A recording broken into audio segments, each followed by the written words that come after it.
dimensions of a physical quantity. Define dimensions of a physical quantity. Formula for area is formula for area. एरियाचा formula 3-4 फॉर्म्युले त्यातला सगळ्यात सोपा कुठला length into breadth. Formula आहे एरियाचा length into breadth. Length into breadth. What is fundamental unit of length. Fundamental unit of length. Fundamental unit of length म्हणजे metre आणि सेंटीमीटर. फंडामेंटल म्हणजे काय फंडामेंटल क्वांटिटी म्हणून नाव दिलं fundamental. Fundamental unit of length metre centimetre. Fundamental unit of breadth metre किंवा centimetre. परंतु metre नाही घेता length. Fundamental unit of length is denoted by or represented by L. लेंथचं फंडामेंटल युनिट जेव्हा जेव्हा डायमेन्शन्स शब्द येईल तुम्हाला डायमेन्शनचा क्वेश्चन येईल मल्टिपल चॉईस क्वेश्चन तुम्ही सोडवलं तर एक 70-80 क्वेश्चन फक्त डायमेन्शन्स होते मल्टिपल चॉईस क्वेश्चन. मग डायमेन्शन्स आणि ते अवघड असतात डायमेन्शनचे क्वेश्चन. फक्त फाईन डायमेन्शन्स हे सगळ्यांचे तसे नसतात वेगळे असतात. मग व्हाईल रायटिंग डायमेन्शन्स डेफिनेशन झाले आहेत आपले. परंतु डायमेन्शन्स लिहित असताना कोणत्याही फिजिकल क्वांटिटीचे while writing dimensions of any physical quantity fundamental unit of length is represented by L. Fundamental unit of length is represented by L. Metre म्हणायचं नाही सेंटीमीटर म्हणायचं नाही सीजीएस युनिट काय म्हणायचं नाही एसआय युनिट काय म्हणायचं नाही. Fundamental unit of length L म्हटले की लेंथ म्हटले की L. Fundamental unit of breadth is also L. Breadth म्हणजे काय रुंदी म्हणजे लांबीच आहे. रुंदी आपण म्हणतो ना रुंदी म्हणणार त्याची लांबीच म्हणा लेंथ म्हणायचं त्याला सुद्धा. कारण ब्रेडला बी हाईटला एच असल्याच वापरायचं नाही. डायमेन्शन्स मध्ये लेंथ असू दे ब्रेड असू दे हाईट असू दे सगळ्याला काय घ्यायचं एल. मग equal to L square. L square. Area समजा बोर्ड आहे हा ब्लॅक बोर्ड व्हाईट बोर्ड त्याचा एरिया मोजायचा आहे. मग हा रेक्टँगल आहे त्या बोर्डचा एरिया काढायचा असेल तर काय काय माहित पाहिजे सांगा. लेंथ आणि ब्रेड म्हणजेच एल आणि एल माहित पाहिजे. एल आणि एल लेंथ आणि ब्रेड माहित पाहिजे म्हणजे काय एल आणि एल माहित पाहिजे. म्हणजेच त्या बोर्डचा त्या रेक्टँगलचा एरिया काढायचा असेल तर किती क्वांटिटी माहित पाहिजेत. 2 कुठल्या कुठल्या लेंथ आणि ब्रेड. लेंथ आणि ब्रेड आणि लेंथ आणि ब्रेड वेगवेगळ्या नसून एकच आहे. पण ते लेंथ किती वेळा आहे 2 वेळा. एक लेंथ आणि एक लेंथ. लेंथ किती वेळा आहे 2 वेळा. मला म्हणायचं dimensions of area are 2 in length. काय वाटतं डायमेन्शन्स ऑफ एरिया आर 2 असं एवढं सुद्धा बोला. डायमेन्शन्स ऑफ एरिया आर 2 म्हणजे एरिया मध्ये असेल तर 2 अंक पाहिजे म्हणजे 2 लांबी पाहिजे. एक लेंथ आणि दुसरी ब्रेड. मग लेंथ आणि ब्रेड वेगळ्या बरोबर आहे परंतु 2 पाहिजे 2 लेंथ पाहिजे. कमी जास्त असतात परंतु 2 लेंथ पाहिजे. मग dimensions of area are 2 in length. वाचताना कसं वाचायचं dimensions of area. Dimensions of area are 2 in length. Dimensions of area are 2 in length. मग एरिया मेजर करताना 2 डायमेन्शन्स माहित पाहिजे. एक लेंथ आणि ब्रेड किंवा एल आणि एल. एरियाचे डायमेन्शन्स मेजर करताना मास त्या बोर्डचं मासची गरज आहे का बघा. बोर्डचं मास किती आहे याचा काही उपयोग आहे का नाही सांगा. एरियाच्या फॉर्म्युल्यामध्ये मास कुठे असते का तुम्हाला. एरियाचा जो फॉर्म्युला त्यामध्ये लेंथ इंटू ब्रेड आहे मास कुठे नाही. त्यामुळे एरियाचे डायमेन्शन्स काढताना मासचा उपयोग नाही. एरियाचे डायमेन्शन्स काढताना टाइम कुठं आहे का बाहेर फॉर्म्युल्यात? एरिया मोजायचा आहे. त्या एरिया मोजल्यानंतर जी व्हॅल्यू येईल त्यामध्ये टाइमचे काय संबंध आहे का? घड्याळाचे आपण स्टॉपर स्टार्ट केलं, 15 मिनिटं लागले, काय ना 2 तास लागले, 2 तास लागले मग एरिया जास्त ॲक्युरेट आला असं काय आहे का? टाईमचे काही संबंध नाही. मग एरियाच्या फॉर्म्युल्यामध्ये काय नाही? टाईम नाही. एरियाच्या फॉर्म्युल्यामध्ये मास नाही. एरियाच्या फॉर्म्युल्यामध्ये टेम्परेचर नाही. एरियाच्या फॉर्म्युल्यामध्ये इलेक्ट्रिक करंट नाही. मग इलेक्ट्रिक करंट नाही, परंतु म्हणजे टोटल फंडामेंटल क्वांटिटी आपण किती घेणार आहे? 5. लेंथ, मास, टाइम, टेम्परेचर आणि इलेक्ट्रिक करंट. परंतु मेन 3च घेणार आहे.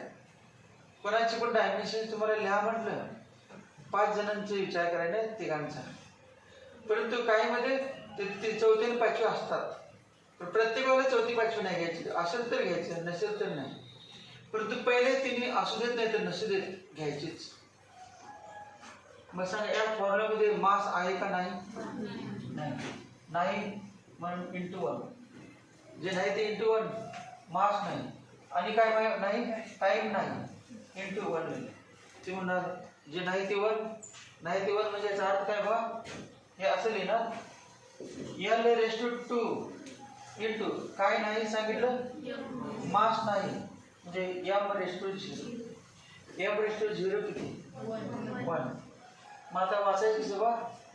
Dimensions of area are 0 in mass. एक बार क्लियर हुआ? Dimensions of area are 2 in dimensions of area are 2 in length. Area मोजायचं तर 2 लेंथ माहीत पाहिजे.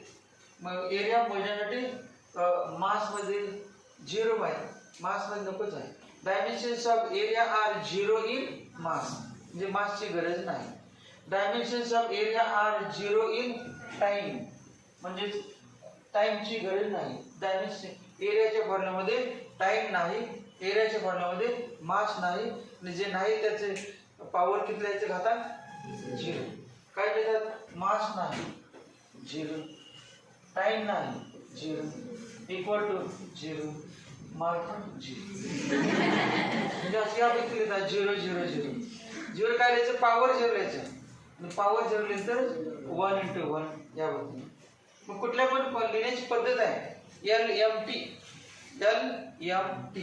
ऑर्डर इम्पॉर्टंट नाही.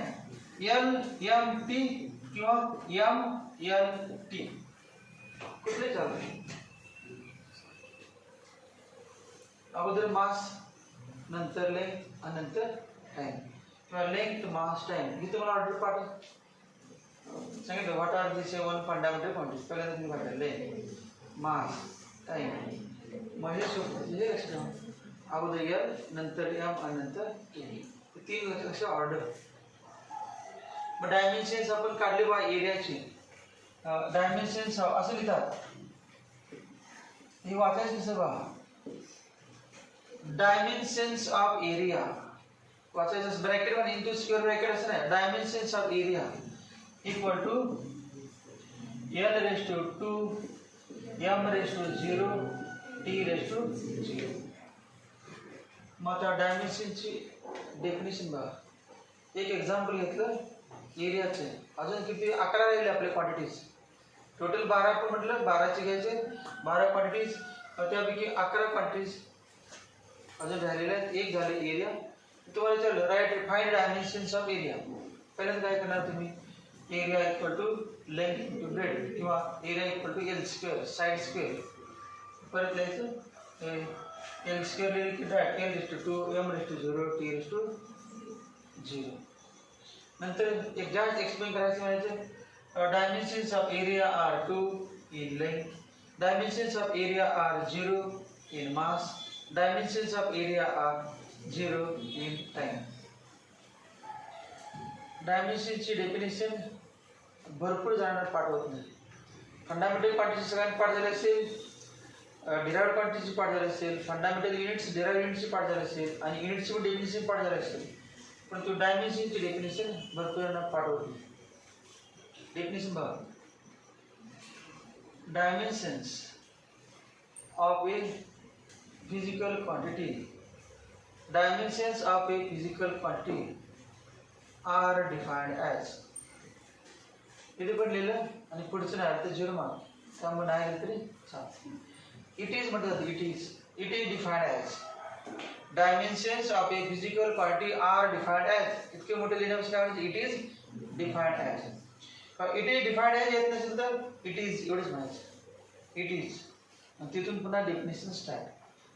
मग इट इज म्हटल्यामुळे इज कॉल्ड म्हणायला लागत नसते. सुरुवातीला जेव्हा इट इज म्हणतो तेव्हा शेवटी इज कॉल्ड म्हणायचं.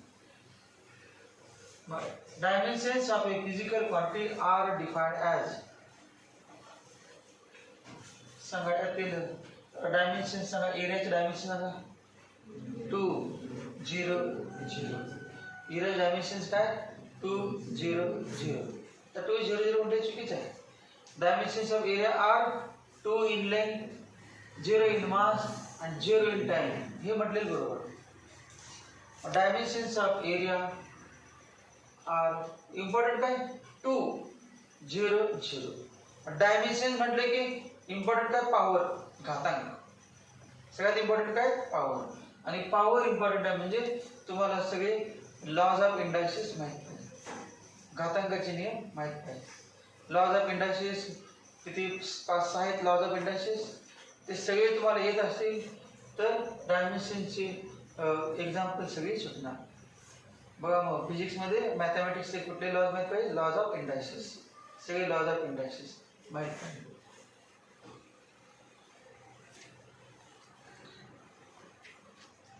डेफिनेशन बघा.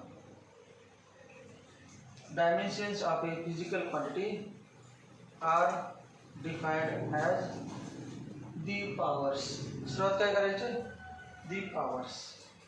डायमेन्शनच्या डेफिनेशनमध्ये काय dimensions of a physical quantity are defined as the powers. The powers लक्षात ठेवा. पॉवर्स म्हणजे इंडायसिस, एक्सपोनंट्स. दी पॉवर्स डेफिनेशन काय बघा. दी पॉवर्स हा शब्द इम्पॉर्टंट आहे बघा. याच्या अगोदर काय म्हटलं ते नाही चालते परंतु दी पॉवर्स. मग काय म्हणाले की S I unit of electric power is watt. त्या काही संबंध नाही. पॉवर म्हणजे घातांक. पॉवर म्हणजे काय घातांक आहे. MLTचे घातांक आहे. बाकी दुसरा काय नाही. It they are the dimensions are the powers. Powers त्या पुढचा शब्द किती पाठ केलं तर लक्षात राहत नाही विसरतो. दी पॉवर्स कुठले पॉवर्स बघा 2 0 0 2 0 0. दी पॉवर्स. पॉवर्स कुठे आहेत. पॉवर्स म्हणजे घातांक. घातांक म्हणजे वरती. वरती म्हणजे रेज. रेज म्हणजे काय म्हणणार अल्फा रेज, गामा रेज. ते नाही RAISC रेज्ड. RAISC. घातांक कुठे आहेत खाली नाहीत वर उचलले त्याने. आपण रेज्ड टू ही वास्तविक कसं असते आपण L raised to 3, L raised to 3, M raised to 4, T raised to 5, N raised to -2. Raised to म्हणजे रेज्ड टू. मग आता त्या डेफिनेशन मध्ये काय the powers to which. The powers to which. The powers to which. तर काय ना to which करतात टू इच करतात. इच नाही विच. डब्ल्यू काय असतात. दी पॉवर्स टू इच. इच नाही which. The powers to which. The powers to which. कोणतं रेज केलं raise. L raise to 2. L काय फंडामेंटल युनिट आहे का डिराइव्ड युनिट. युनिट म्हणायचे क्वांटिटी म्हणायची युनिट म्हणायचं. युनिट तुम्हाला माहिती आहे मीटर सेंटीमीटर असते, किलोग्राम ग्रॅम असते, सेकंद असते. परंतु या डायमेन्शन लिहिताना मीटर सेंटीमीटर म्हणायचं नाही एलच म्हणायचं. L is fundamental unit of length. स्पाट करायचं. M is fundamental unit of mass. T is fundamental unit of time. की सेकंद नाही म्हणायचं टी म्हणायचं. बघा definition the powers to which. हे काय these LMT are fundamental units of length, mass and time respectively. LMT काय आहेत? Fundamental units of LMT are fundamental units of length, mass and time respectively. मग definition करताना the powers to which fundamental units are raised. एवढा शब्द अगोदर आला पाहिजे, मग डेफिनेशन बरोबर येण्याची शक्यता. पहिल्यांदा पॉवर शब्द विसरला तर पुढचे काय लिहून उपयोग नसतो. the powers to which fundamental the powers to which fundamental units the powers to which fundamental units are raised. Fundamental units, derived units, fundamental quantities, derived quantities म्हणून ते काय झालेलं आहे. the powers to which fundamental units are raised. इथेपर्यंत पाठ झालं सगळ्यांना. जे पाठांतर नाही समजायला पाहिजे, समजूनच आपण पाठ करायला. the powers to which fundamental units are raised. कशासाठी raised? कशासाठी raised ते पुढे the powers to which fundamental units are raised in order to obtain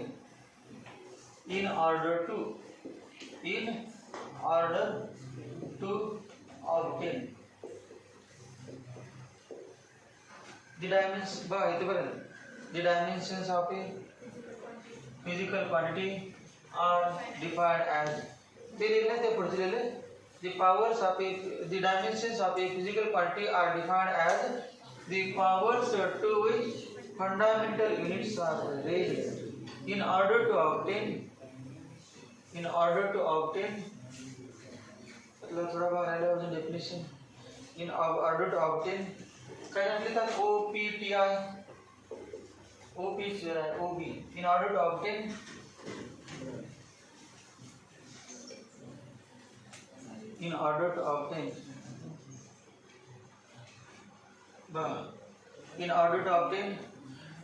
हे सांगा पुन्हा लिहिले बा एरिया काय सांगा m/2 m/0 t/0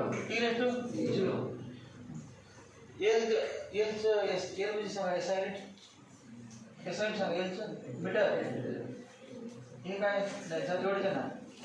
in order to obtain हे काय मीटर स्क्वेअर काय आहे. मीटर स्क्वेअर काय युनिट त्या डिराइव्ड युनिट आहे का फंडामेंटल युनिट. मीटर स्क्वेअर सगळ्यांनी विचार करा. डिराइव्ड युनिट आहे का fundamental unit. Metre square derived unit आहे का फंडामेंटल युनिट. बरं मग मीटर स्क्वेअर कोणाचं युनिट आहे.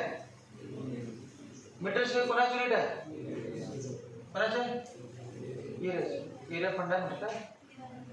मग युनिट कसं फंडामेंटल झालं. डिराइव्ड क्वांटिटी युनिट फंडामेंटल असते.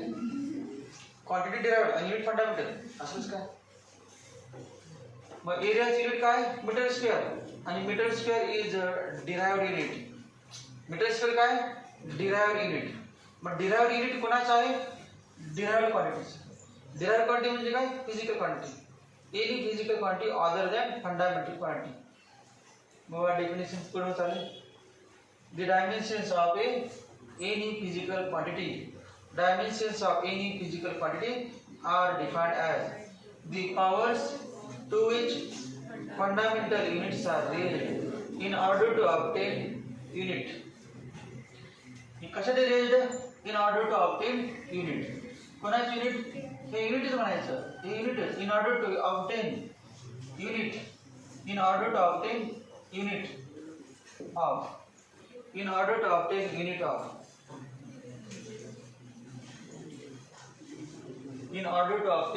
unit of आता याच्या पुढचं लिहायचं असेल तर पहिलं पार्ट लिहायला पाहिजे.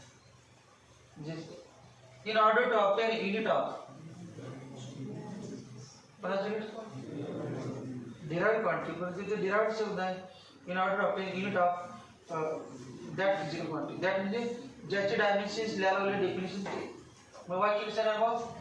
the dimensions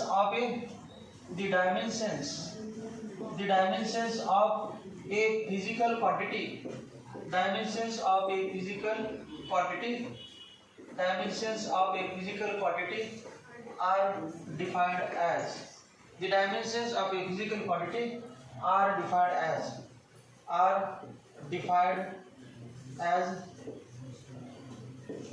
the dimensions of a physical quantity. कोणा dimensions physical quantity लाच असतात. तर dimension म्हटले की तुम्हाला what are the dimensions तुम्हाला कोणाची of a physical quantity. Dimensions of a physical quantity are defined as the powers to which fundamental units are read in order to obtain unit of that physical quantity. That म्हणजे ज्याची dimension काढले ती quantity. Area असेल, volume असेल, density असेल, acceleration, velocity, work, power, pressure, momentum, impulse आणि कुठे कसं असेल त्या डेफिनेशन डायमेन्शनचे डेफिनेशन न बघता किती जाणले ते बाबा न बघता इतका आपला अर्धा पाऊण तास गेला, एक तास गेला, बरोबर एक तास गेला जवळजवळ. किती जणांना डेफिनेशन येत आहे बाबा.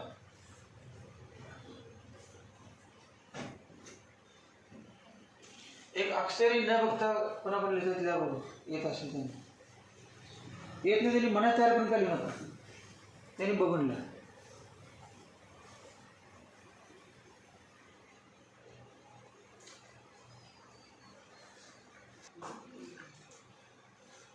खालच्या वेळेला while writing dimensions while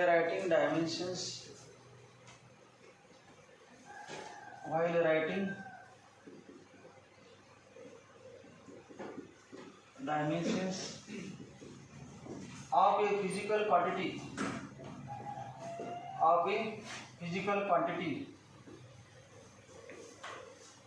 while writing dimensions of a physical quantity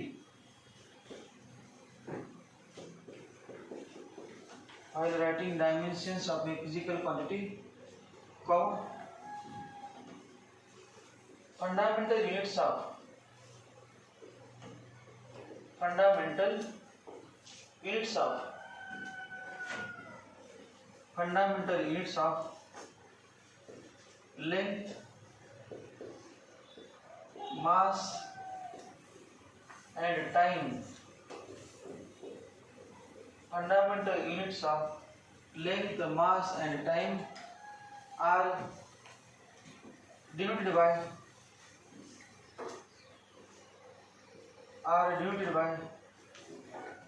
fundamental units of length, mass and time are denoted by L, capital L, capital M and capital T respectively.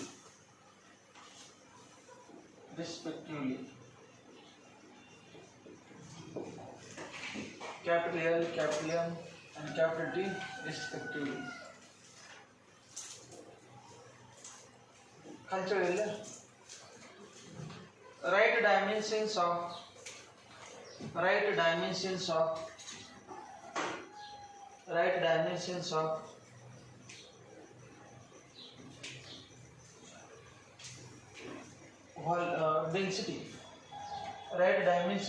density. Write dimensions of density. Write dimensions of density. मग डेन्सिटीचे dimension जे असतील तर तुम्हाला काय माहित पाहिजे, एक तर त्याचा फॉर्म्युला माहित पाहिजे. समजा फॉर्म्युला माहित नसेल तर त्याचं युनिट माहित पाहिजे. युनिटवरून पण लिहिता येते तोंडी आपल्याला. युनिट माहित पाहिजे किंवा फॉर्म्युला माहित पाहिजे. लक्षात, युनिट किंवा फॉर्म्युला दोन्हीपैकी एक माहित पाहिजे. बघ क्वेश्चन काय लिहिला, write dimensions of density. Density formula बघ, density equal to mass upon volume. Density equal to mass upon volume.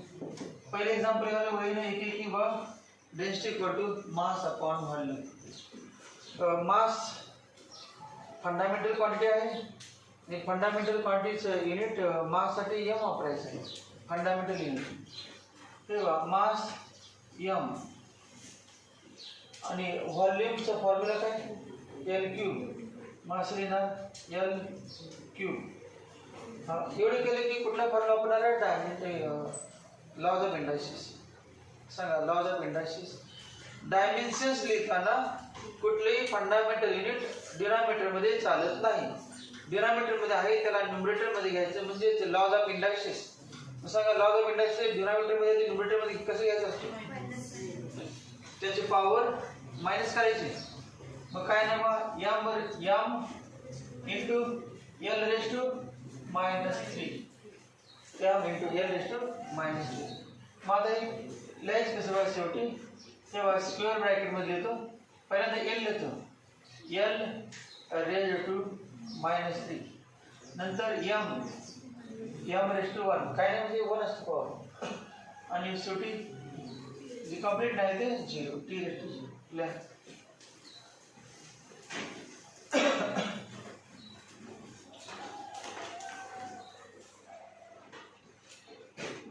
Therefore, dimensions of density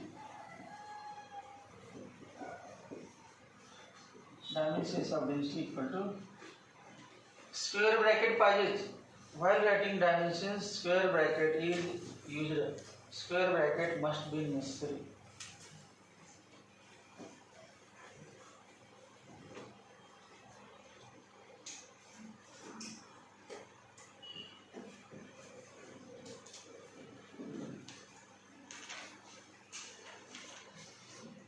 दूसरा लिहा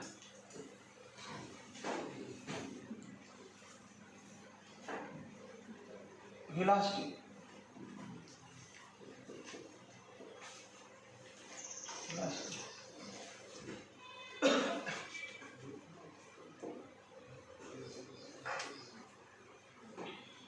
हे सांगा मासचं युनिट सांगा. मासचं युनिट एसआय युनिट केजी आणि केजी म्हणजे एम म्हणतो. एम केजी म्हणजे युनिट माहिती असेल तर डायमेन्शन लिहिता सांगायचं केजी आणि खाली unit metre cube. Metre cube म्हणजे एल क्यूब. मीटर क्यूब म्हणजे एल क्यूब आणि केजी म्हणजे काय लिहायचं एम. मग एम आपण एल क्यूब. मग युनिट माहिती जाते ना युनिट केजी पर मीटर क्यूब ज्यांना माहीत आहे त्यांना पण डायमेन्शन लिहितात. तर व्हेलॉसिटीचं फॉर्म्युला लिहा. व्हेलॉसिटीचं formula v equal to velocity equal to displacement upon time. Displacement upon time. The v equal to s upon t. V equal to s upon t. V equal to s upon t. सांगा s म्हणजे displacement. डिस्प्लेसमेंटचं सांगा fundamental unit. डिस्प्लेसमेंटचं fundamental unit काय? Length L. Fundamental unit काय? L. एसआयडी विचारलं नाही fundamental unit. Dimension लिहिताना fundamental unit सांगा L M T घ्यायचं. डिस्प्लेसमेंटचं म्हणजे लेंथ. फंडामेंटल युनिट काय घ्यायचं? मीटर नाही घ्यायचं. मीटर आहे घ्यायचं युनिट. सेंटीमीटर आहे युनिट. डायमेन्शन लिहिताना मीटर सेंटीमीटर मिलीमीटर आपल्याला चालत नाही फक्त एलच आहे. टाइम सांग. टाइमचं फंडामेंटल युनिट टी. टाइमचं फंडामेंटल युनिट टी. डिनॉमिनेटर मध्ये चालत नाही वरती घ्या. Equal to L into T raise to -1. L into T raise to -1. Therefore असं लिहायचं शेवटी आन्सर. देअरफॉर स्क्वेअर ब्रॅकेट मध्ये v म्हणजे डायमेन्शन्स ऑफ v. वास्तविक सहज dimensions of v equal to square bracket मध्ये सांगा एल ची पॉवर किती आहे? L raise to 1. मास नाही म्हणजे किती? 0. M raise to 0 T raise to -1. हे आन्सर.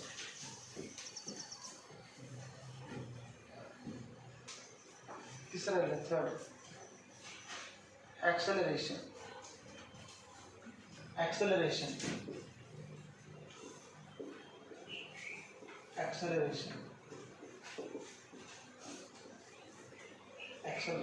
ब्रॅकेट मध्ये सिम्बॉल ए. ॲक्सेलरेशनचे symbol A.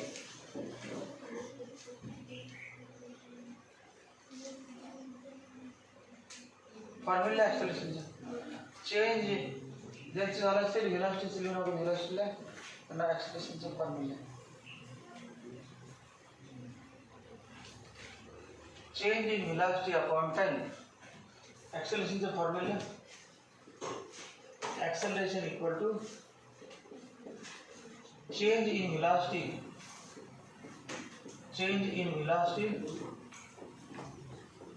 upon time change in velocity upon time लिहिलं change in velocity upon time symbol A acceleration symbol A म्हणजे acceleration A change in velocity असा असतो v minus u upon t आठवलं का v minus u upon t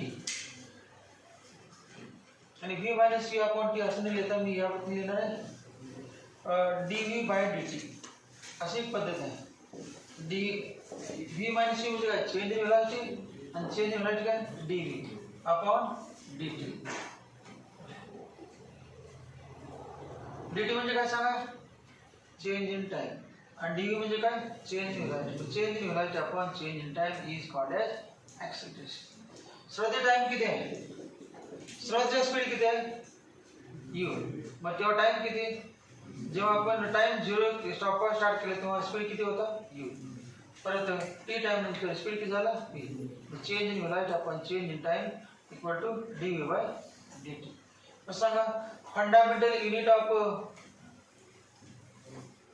velocity काढलेला आता सांगा काढलेला आहे व्हेलॉसिटी काढलेला आहे किती आहे L upon t लिहा L upon t L upon t लिहा L upon t दिसते ना velocity L upon t upon time से लिहा t time say t equal to L upon t square equal to L into t raised to minus 2 L into t raised to minus 2 therefore dimensions of acceleration equal to so the final answer L raised to 1 m raised to 0 t raised to minus 2 पुढचं बघा